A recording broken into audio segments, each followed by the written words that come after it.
다음에 자식이에요. 유현과 최씨 부인이라는 사람이 있는데 최씨 부인은요. 자, 유연수가 아주 어릴 때, 젖먹이일 때 일찍 죽습니다. 자, 유연수는요, 굉장히 재주가 많고 그리고 훌륭한 그런 선비였어요. 그래서 공부를 너무 잘해서 일찍부터 한림학사라는 재수를 받는다고 했지? 그러니까 아빠는요, 우리 하나밖에 없는 아들 연수가 이제 장가를 갔으면 좋겠다고 해서 매파라고 해서 결혼 중매하는 그런 할머니를 이제 불러 모아요. 매파들을 불러 모아서 자, 결혼할 그런 며느리감이 있느냐라고 하는데 저마다 이제 자기들이 막 지어내면서 굉장히 훌륭한 며느리가 있다고 과장하게 말합니다. 근데 어떤 한 할머니가 내가 굉장히 성실한 그런 어진 며느리를 알고 있다. 요 친구 사씨라는 사정옥이라는 사람이 굉장히 괜찮다라고 이렇게 얘기를 해줍니다.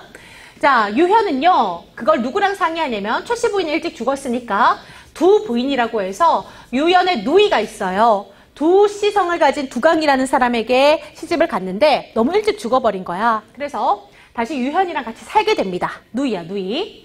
자, 그래서 두 부인과 상의를 해요. 이런 사씨라는 사람, 사정옥이라는 사람이 얘기를 들었는데 어떻게 해야 될까라고 고민을 하다가 두 부인이 아이디어를 내요.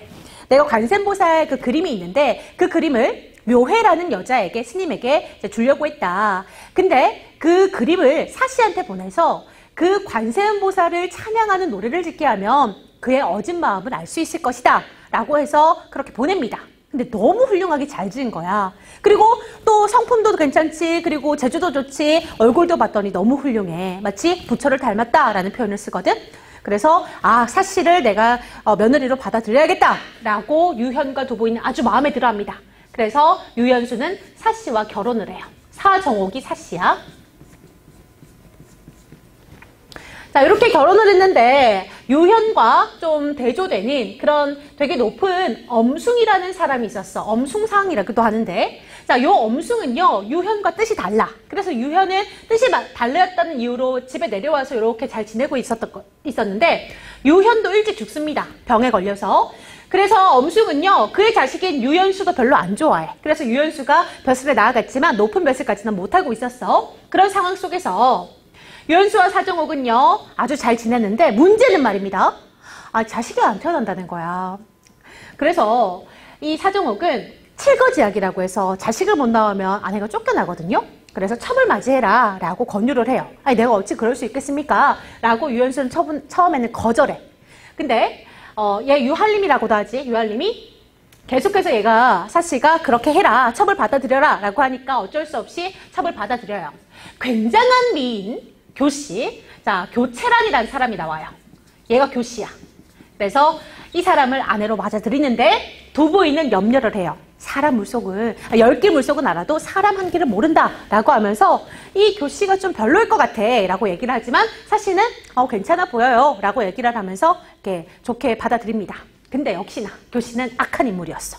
오자마자 다른 사람들 막 검은고 같은 거, 얘는 음악을 잘 못하는데 유연수의 마음을 사로잡기 위해서 몰래 다른 사람들을 불러가지고 막 집에서 검은고도 키고요. 근데 사실은 그러지 말라라고 했는데 유연수한테 아니 사씨가 나를 질투합니다. 옛날에 질투하는 여자도 칠거지약 중에 한 명이었거든. 그래서 굉장한 그 참소 또는 이 유연수한테 거짓으로 이렇게 과장되게 부풀려서 사씨 나쁜 말을 해요. 사씨가 내가 하는 걸 다 못마땅히 하나 봐요 라고 하면서 막 미인계를 쓰는 거예요. 근데 처음에는 유연수는 거기 안 넘어가요. 사씨가 그럴 리가 없어 라고 얘기를 하는데 그러던 중에 유연수와 교채란 아들이 태어납니다. 아들 이름은 장자야. 장주라는 아들이 태어나고 그 다음에 사정옥은요 이제 장주가 태어났으니까 기뻐하지. 그러던 와중에 사정옥과 유연수 아이를 못 낳는 줄 알았는데 이게 웬걸 이나라는 아이를 만들어내요. 그래서 교씨는 마음이 불안한 거야. 그래가지고 자, 이 교씨는요 유연수와 잘 지내는 척 하면서 또 다른 사람 동승이라는 사람과 아까 나왔지. 동승이 어디 나와? 여기 보면은 동승이 아니라 동청이네. 동청과 불륜을 저지릅니다. 불륜을 저질러. 그래가지고 이 동청과 좋아 지내는 거야. 그래서 동청하고 좀 계략을 꾸며가지고 이 무슨 주술을 부려서 장주를 죽게 해요. 여기 뒤에 아들이 한 명 더 있거든. 그래서 첫째 아들을 죽여. 근데 그거를 사씨가 했다라고 막 얘기를 하는 거야. 참소를 하는 거지. 그러니까 유연수가 이거는 문제다라고 하면서 사씨를 쫓겨나게 해요. 사씨는 쫓겨날 데가 없어서 이렇게 남쪽으로 쫓아내. 그 다음에 이제 교체라는 동청하고 사이가 좋으니까 유연수를 이제 쫓아내야 되잖아. 그래서 유연수를 쫓아내기 위해 또 유연수를 참수합니다. 그래서 유배를 가게 해요. 유연수도 유배 가. 그래가지고 이제 잘 지내. 얘는 막 집안에 있는 물건들 다 팔아가지고요. 굉장히 동청하고 떠날 준비를 해. 그러다가 자 이나는 어디 버려가지고 이 사씨의 시비인 설매가 이나를 잘 챙겨주거든. 유연수가 유배 가는 길에 설매를 만난 거야. 설매 이야기를 다 해줘요. 설매가 이제 이러이러한 사정이 있었고 교씨는 악인이고 사씨는 억울한 거다라고 해서 유연수가 내가 당했구나라고 생각을 하고 그러다가 자 혐의가 풀어지고 동청이 이제 오히려 처형이 되고 상황이 역정됩니다. 그래서 다시 돌아와서 교체란을요 처형시켜 버림으로써 그들이 이제 권선징악을 받게 된다라는 표현을 쓸 수가 있는 거예요. 자, 근데 여기서 또 중요한 포인트는 김만중이라는 사람이 이 소설을 왜 지었는가 하는 거야. 자, 봤더니 유연수라는 사람, 유한림이라는 사람은 이 사람이 숙종을 얘기하기도 한다라고 표현을 쓰거든요. 숙종.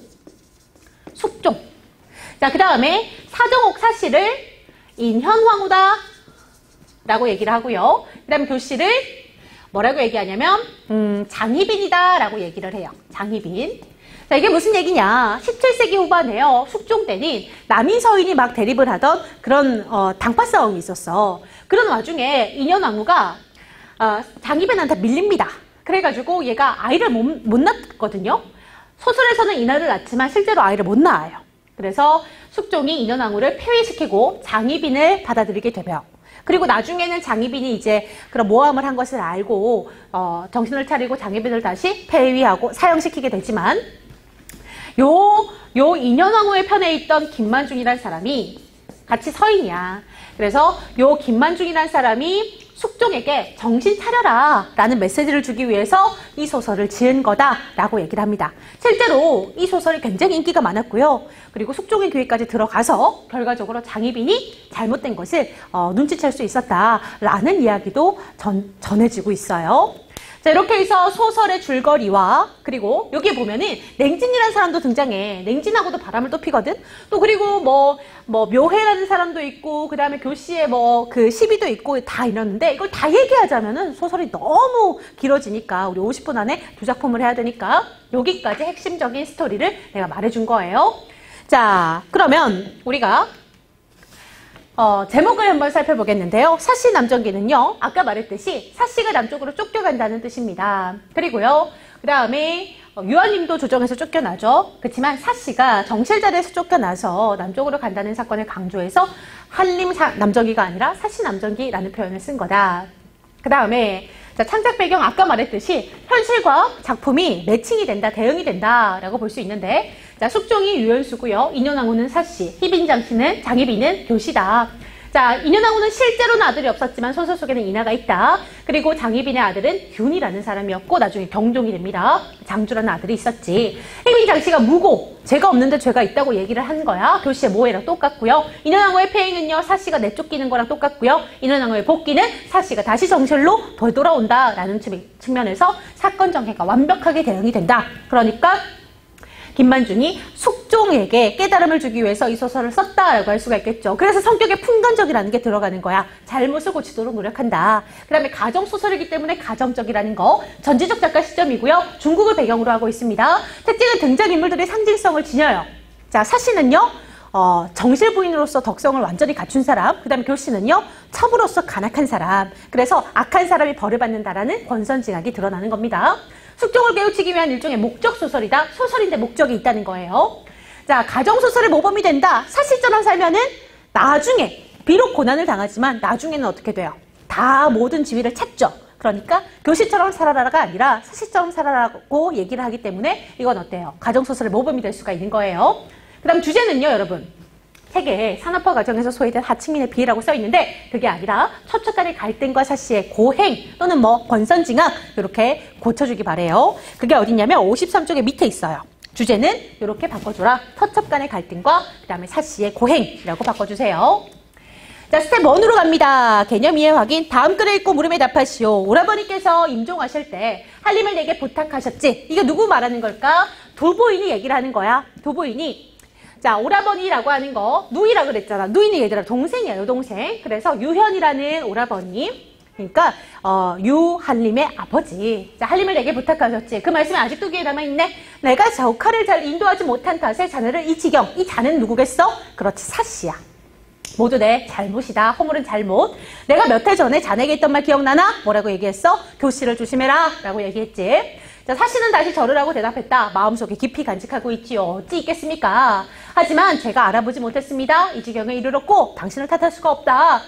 자, 중요한 부분의 줄거리는 두 부인이 떠났어요. 왜 떠나게 되냐면 아들이 그 직종을 바꿔요. 그래서 전직을 하게 돼. 그래가지고 전근이라고 하지? 그 지역을 옮기는 거야.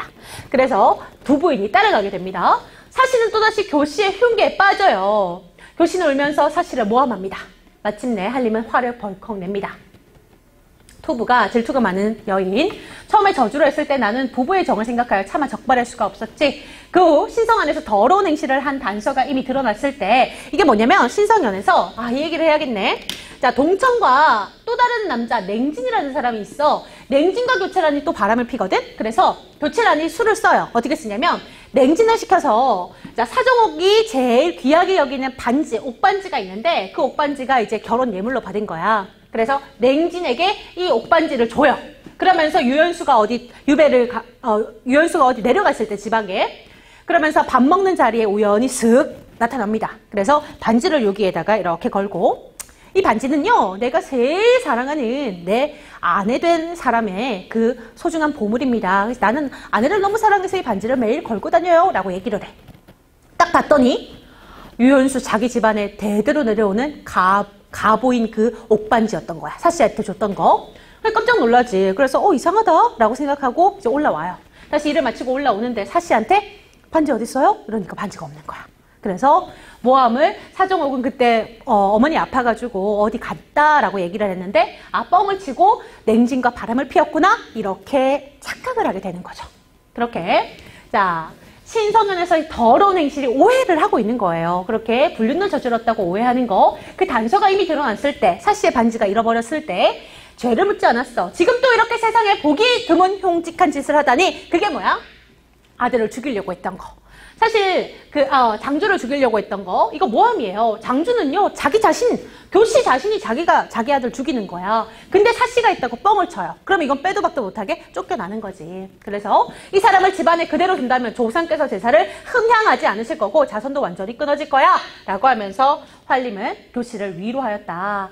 이미 날이 저물었어. 일가들 모이고 그 뒤에 내가 내칠 거야. 그러니 자네를 부인으로 삼을 것이야.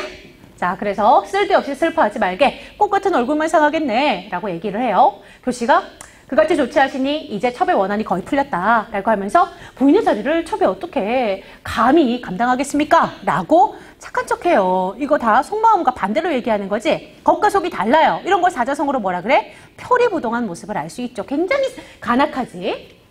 한림은 즉시 일가들에게 통지하여 모두 사당으로 모이게 해서요.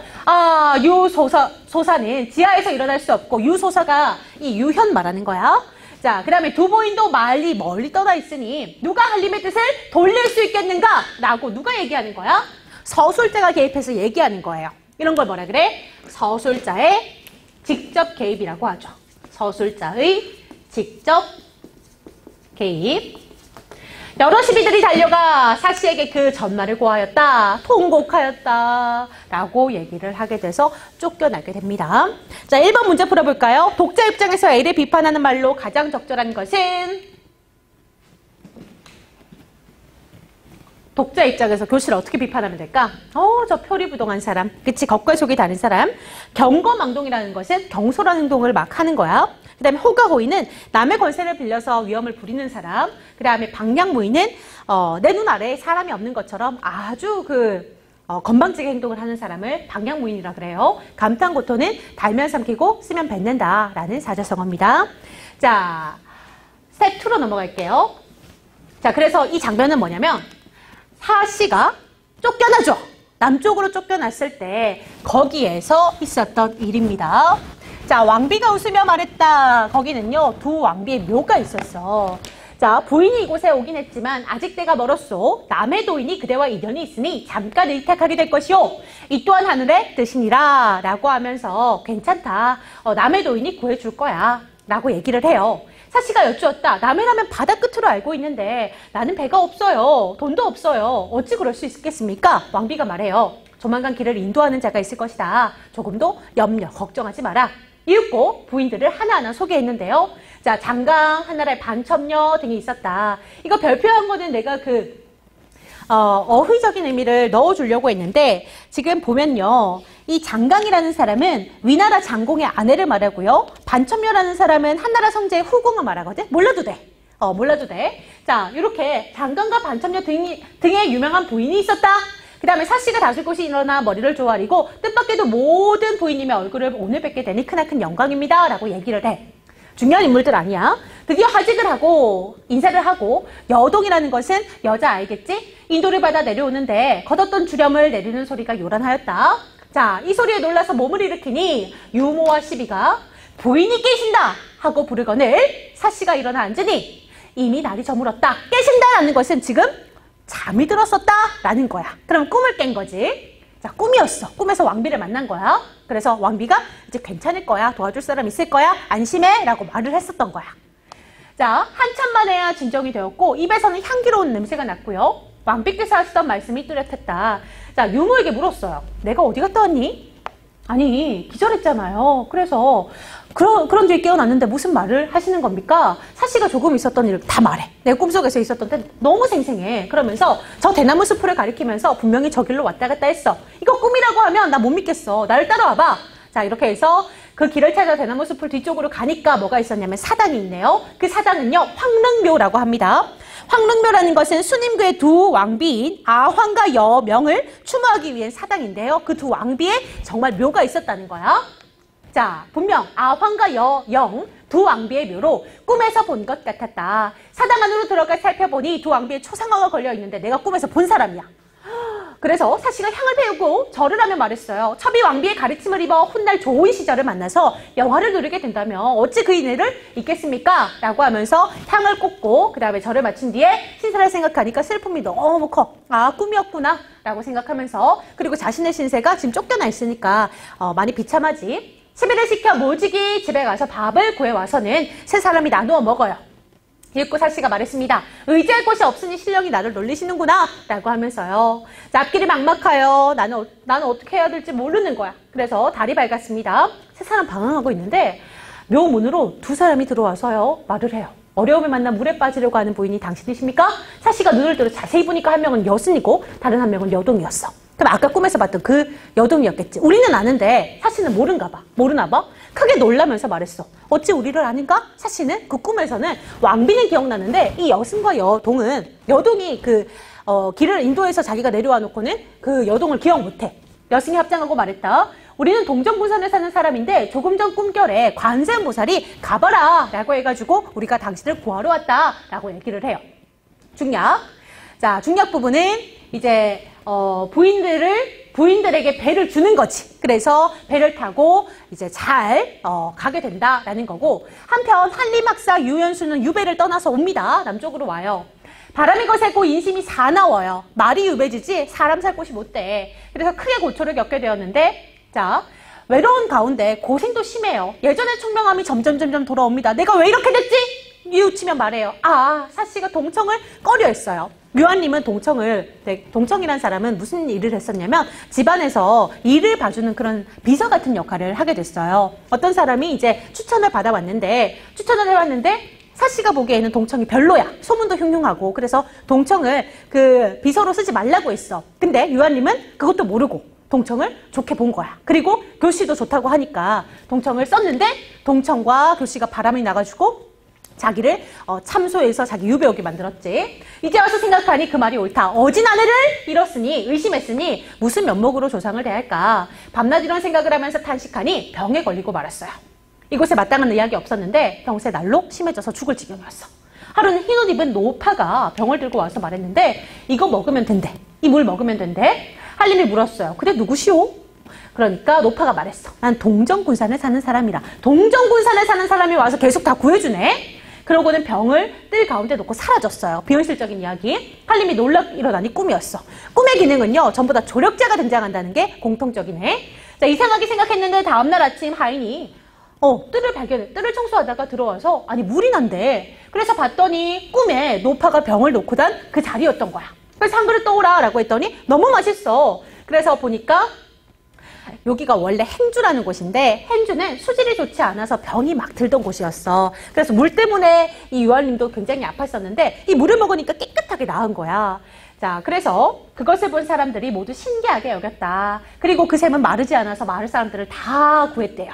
이로 인해서 병세가 없어져서 그 샘을 학사정, 정이라는 것은 우물정자지 이렇게 불렀고 지금까지 전해진다는 이야기였습니다.